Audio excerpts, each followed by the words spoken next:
It started like any other high-stakes political panel, a flashy stage in Washington, D.C., a global audience, and the tension of two rising powers in one room, Senator J.D. Vance and President Ibrahim Traoré. But something was off. From the moment the cameras rolled, the energy wasn't just political, it was personal. Vance had just finished a blistering critique of African leadership, using terms like chaos, dependency, and even muttering "lost continent" under his breath. Traoré didn't flinch. He was calm, composed, almost too calm. And that's when it happened. A man in the audience, posing as a technician, lunged forward, hurling what appeared to be a projectile in Vance's direction. Chaos erupted. Secret Service scrambled. Security shouted into radios. Everyone else ducked.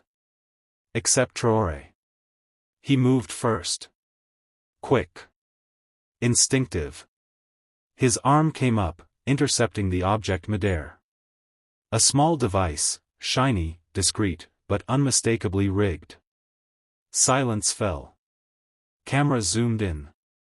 Traoré didn't look shocked. He looked like he'd expected it. "Is this your democracy?" he said, calmly placing the device on the moderator's desk. "Because mine doesn't start with sabotage." J.D. Vance, still catching his breath, turned to Traoré with disbelief. "Why would you stop it?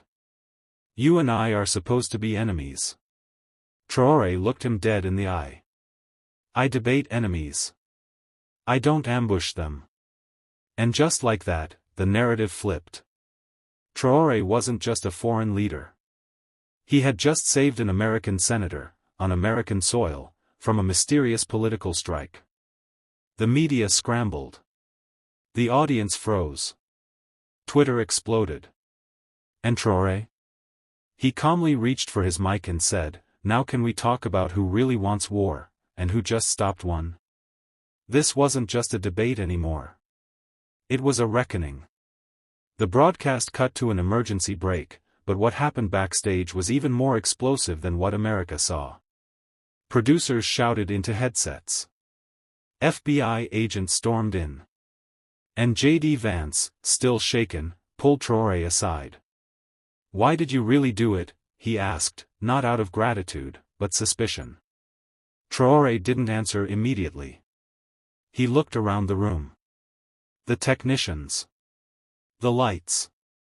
The carefully scripted chaos. Then he leaned in.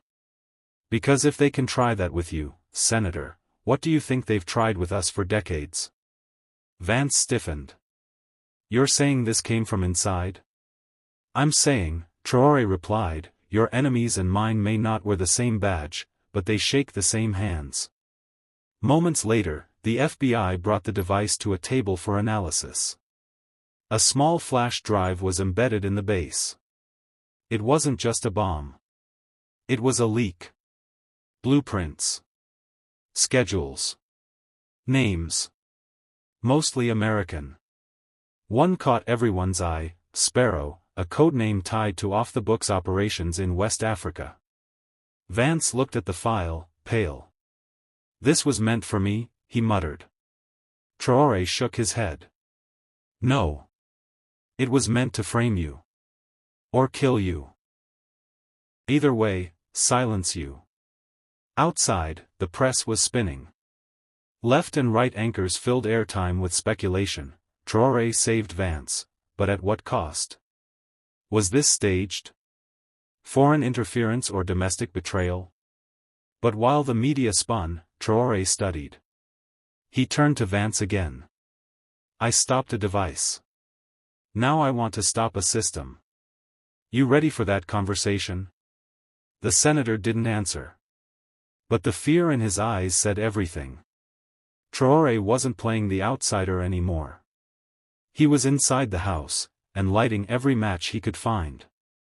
Hours later, the footage went viral. Clips of Traoré snatching the device midair were looped on every screen from New York to Nairobi. The hashtags trended globally: #Traoré the Shield and #Vance Saved. Conservative media called it an assassination attempt. Liberal networks whispered about a setup. And buried beneath all the noise, the real question pulsed louder and louder. Who wanted J.D. Vance dead, and why was Traoré the one who stopped it? That same night, Traoré received a discreet message from his intelligence chief back in Ouagadougou. Sparrow was real. The name connects to a joint fund operated through Langley and a private bank in Geneva. Hidden ops. African coups. Resource extraction. And guess what, Ibrahim? You're on the list. Traoré stared at the encrypted screen, then looked across the dark hotel room where Vance sat, slumped in an armchair, his face drained of the usual fire. Your system has claws, Senator, Traoré said without looking up. But you never thought it would scratch its own. Vance muttered, you're assuming this wasn't just radicals, someone off the grid. No, Traoré said sharply. Radicals don't know where you sit. Bureaucrats do. The next morning, the two men were scheduled for a joint press appearance, a supposed show of unity. But Traoré had other plans. Instead of sticking to the pre-approved script, he stepped up to the microphone and spoke without a teleprompter. Someone tried to silence this man, he said, pointing to Vance. And I don't need to agree with his politics to know this: silence is not debate. Sabotage is not democracy. Then he turned, looking straight into the cameras. And if they'll do it to one of their own, what do you think they've done to the rest of us? A ripple moved through the press. Vance, standing beside him, said nothing. He didn't have to. The White House was livid. An unapproved speech? In front of 100 cameras? With a U.S. senator standing beside a foreign military leader implying deep state treachery? Panic spread across Washington. National Security Advisor Donnell Groves stormed into the Oval Office holding a printed transcript of Traoré's speech. This man is not just out of control, he shouted, he's dangerous. He's turning your own people against you.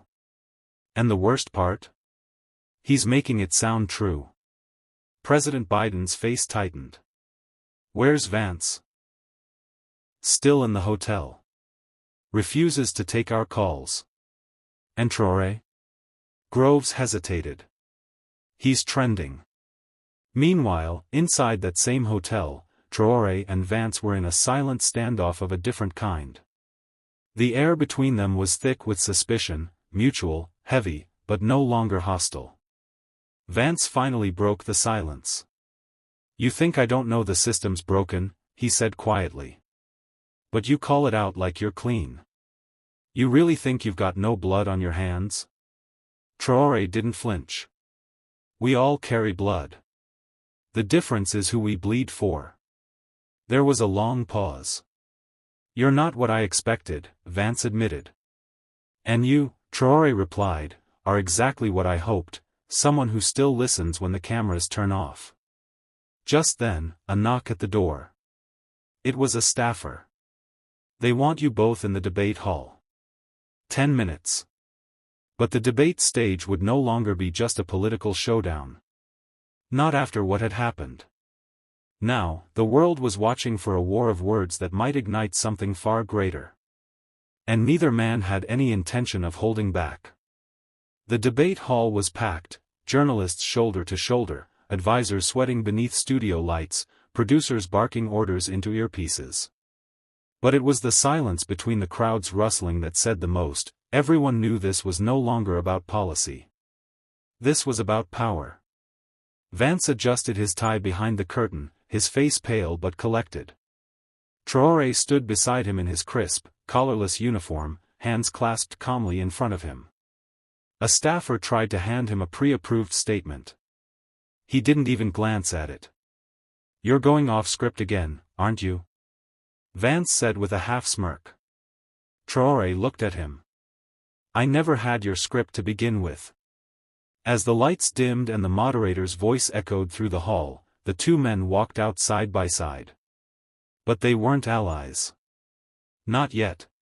What they were was more dangerous, two men who had seen the same monster from opposite sides of the glass. The moderator wasted no time. Senator Vance, yesterday's incident has sparked global headlines. Do you believe your own government failed you? Vance hesitated. Then, unexpectedly, he turned to Traoré. Do you? The room froze. Traoré stepped forward. Let me answer that, he said. Your system didn't fail you, Senator. It revealed itself. The moderator raised an eyebrow. Meaning? Meaning, Traoré continued, you were always just important enough to use, but never valuable enough to protect. Gasps scattered across the hall. Vance didn't speak. He didn't need to. His silence was agreement. The moderator stammered, and what are you suggesting, Captain Traoré? I'm suggesting the wolves don't attack unless you're near the truth. The cameras caught every blink, every tightening jawline, every nervous shuffle from the front row of political elites. Traoré wasn't just speaking to the room. He was speaking to a world tired of being lied to. Backstage, aides scrambled to cut the feed. But it was too late. The stream had already been downloaded, clipped, subtitled, translated, and reposted across the globe. Traoré had just redefined the debate, and rewrote who the enemies really were. CNN tried to cut the segment. MSNBC tried to reframe it. Fox News went quiet. But TikTok didn't. Within minutes, clips of Traoré's "Wolves" line exploded across feeds. Young Americans stitched it with footage of corporate bailouts, Pentagon waste, and closed factories in Ohio. African commentators translated it into 20 languages. European journalists tweeted, he said what their own leaders wouldn't. And in a secured bunker beneath Langley, CIA analysts were playing it on loop. We've got a bigger problem, one muttered. This wasn't just a moment. This was a mirror. Back at the hotel, Vance sat alone with a bourbon glass, staring at the screen as the video replayed again. Over. And over. He didn't say anything until Traoré walked in. You just made me a pariah in my own party, Vance said, without turning his head. Traoré poured himself a glass of water. Then maybe your party was the problem. There was no malice in his voice. Only clarity.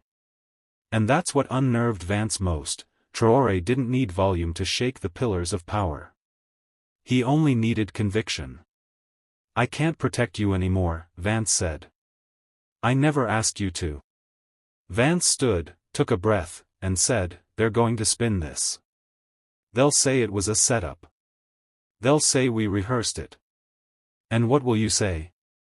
I'll say, he paused, swallowing the weight of the moment. I'll say you made me see something I didn't want to. Traoré nodded. Not in triumph, but in respect. The door burst open. A producer rushed in. They're demanding a second broadcast. Now. Tonight. It's already booked, prime time. They want you both on stage again. Who's they? Vance asked. The producer hesitated. Everyone. A second debate. Less formal. No scripts. No pre-approved questions. This time, the world wanted the real story. And they wanted it raw. The second debate wasn't a debate. It was a reckoning. Held in a bare industrial warehouse in Pittsburgh, the set was stripped of banners and podiums. Just 2 chairs. 1 camera.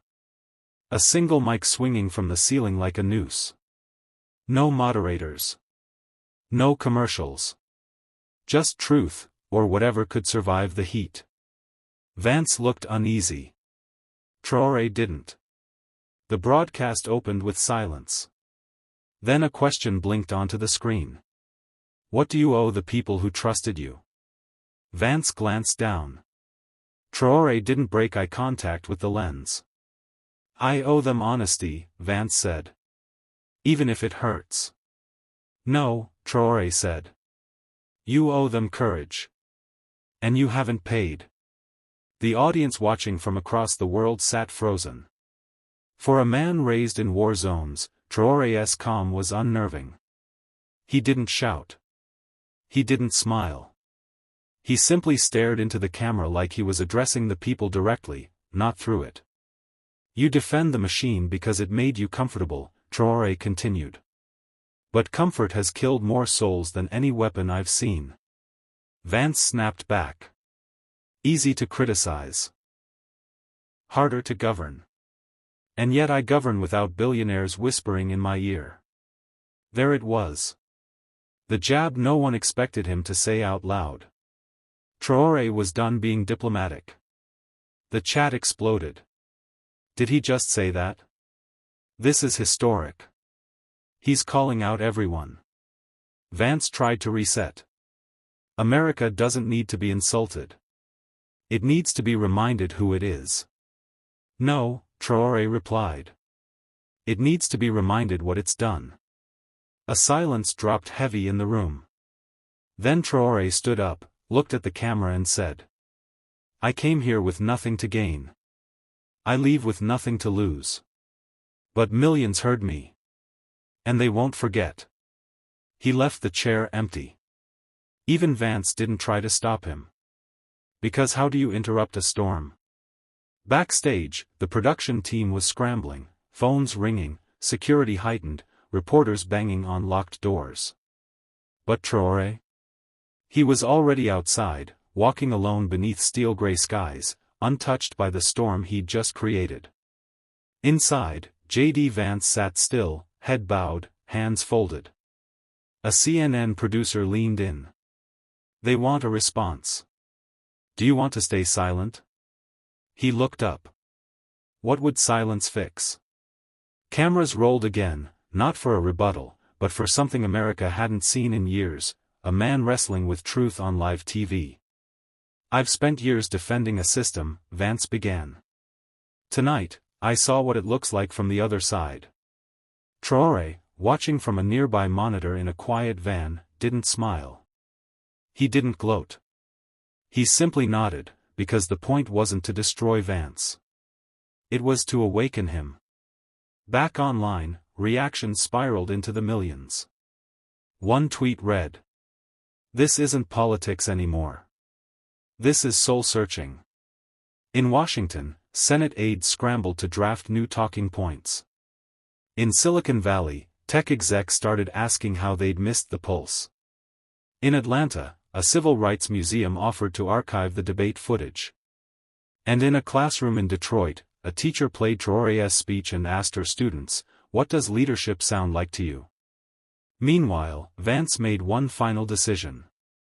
He walked off set and into the rain, where Traoré stood waiting beneath a flickering streetlight. "You meant everything you said, didn't you?" Vance asked. Traoré didn't flinch. "I meant every word. But I didn't say it for you." "Then who?" "For the ones still listening." Vance extended his hand, not in agreement, but in acknowledgement. A gesture that said, "You didn't just fight back. You made it count." And somewhere in that brief handshake, two men from opposite worlds stood, divided by values, but momentarily united by truth. The broadcast ended without music. Just two silhouettes disappearing into mist. The morning after, America didn't wake up to headlines. It woke up to questions. Clips of the confrontation spread like a virus, edited, subtitled, dubbed into dozens of languages. But no matter the language, one thing was clear. Traoré hadn't come to play their game. He came to end it. Meanwhile, Vance cancelled his next 3 media appearances. Not out of fear, but reflection. For once, silence wasn't weakness. It was respect. Traoré returned to his hotel without fanfare. No cameras. No entourage. Just a handwritten letter slipped under his door by a hotel staffer. It read, "You don't know me, but you spoke for me. Thank you for saying what no one dares." He folded it, placed it in his coat pocket, and went to the window. Across the U.S., the political class was in panic mode. One senator called it a media ambush. Another warned, he's dangerous, not because he lies, but because he refuses to. Fox News spun it as foreign interference. MSNBC called it a moral reckoning. And in the middle of the chaos, one phrase trended across all platforms. #he blocked it. But what struck most wasn't the viral moment, it was what came after. A White House spokesperson was asked whether the administration would formally respond to Traoré's remarks. Their reply: "We don't comment on foreign provocateurs." Traoré's answer came just hours later at a press conference with no flags, no anthem, and no script. "I am not your enemy. But I won't let you pretend to be mine and call it peace." The room fell silent. Then came the final blow. "You ask why I stood up for J.D. Vance? Because truth is truth, even when it's inconvenient, even when it's for someone you disagree with." That line broke the echo chamber. For the first time in months, Americans on both sides reposted the same quote, for different reasons, but the same impact. Traoré didn't just defend a man. He forced a country to look in the mirror. 3 days later, something unthinkable happened. J.D. Vance requested to meet Traoré again, off camera. No stage. No podium. No crowd. Just a quiet room in a D.C. brownstone. The door closed behind them, and for a long time, no one said a word. Vance broke the silence first. "What you did, back there, why?" Traoré leaned forward. Calm. Still. "Because I don't need to like you to defend you. I only need to believe in something bigger than both of us." Vance let the words sit. "That's the part they don't understand," he said. "We disagree on almost everything, but I've never felt more exposed." "Good," Traoré replied. "Now ask why." They talked for over an hour, about systems and stories, justice and fear, what it meant to speak for the voiceless, and what it cost. Outside, word of the private meeting leaked. The speculation circus started immediately. Was Traoré trying to recruit Vance? Was Vance planning a pivot? Was this some kind of political stunt? None of it was true. What happened was simpler. Two men found something rare, common ground without compromise. As they left, a young intern across the street recognized them and snapped a blurry photo. Within hours, it flooded social media. One post captured the moment perfectly. "You don't have to agree with Traoré to admit he changed the conversation. He didn't just stop an attack, he stopped the silence that follows it." That night, back in Burkina Faso, Traoré walked through Ouagadougou, unguarded, shaking hands with vendors and students alike. One child approached him and asked, "Did you really save him?" Traoré crouched and smiled. "No. He saved himself. I just made sure he had the chance." The next morning, J.D. Vance posted one sentence on his account. "The truth doesn't care where you stand. It only asks that you listen." And for once, the internet didn't argue. It echoed. Ladies and gentlemen. This was never just a debate. It was a collision, between comfort and confrontation, between silence and truth. In a world where loyalty is often louder than logic, one man stood up, not to win applause, but to block a blow. And in doing so, he didn't just defend a person. He challenged a system. Traoré didn't choose sides. He chose principle. He reminded us that justice isn't selective, and that standing for truth sometimes means standing with someone you disagree with. And J.D. Vance, whether you love him or loathe him, was forced to face something most politicians fear, an honest mirror. The handshake didn't signal unity. It signaled awakening. So the next time they ask, "Why did he do it?" the answer is simple. Because silence is comfortable. But truth demands courage. Thank you for watching. Don't forget to subscribe for more untold stories. Stories that shake the room.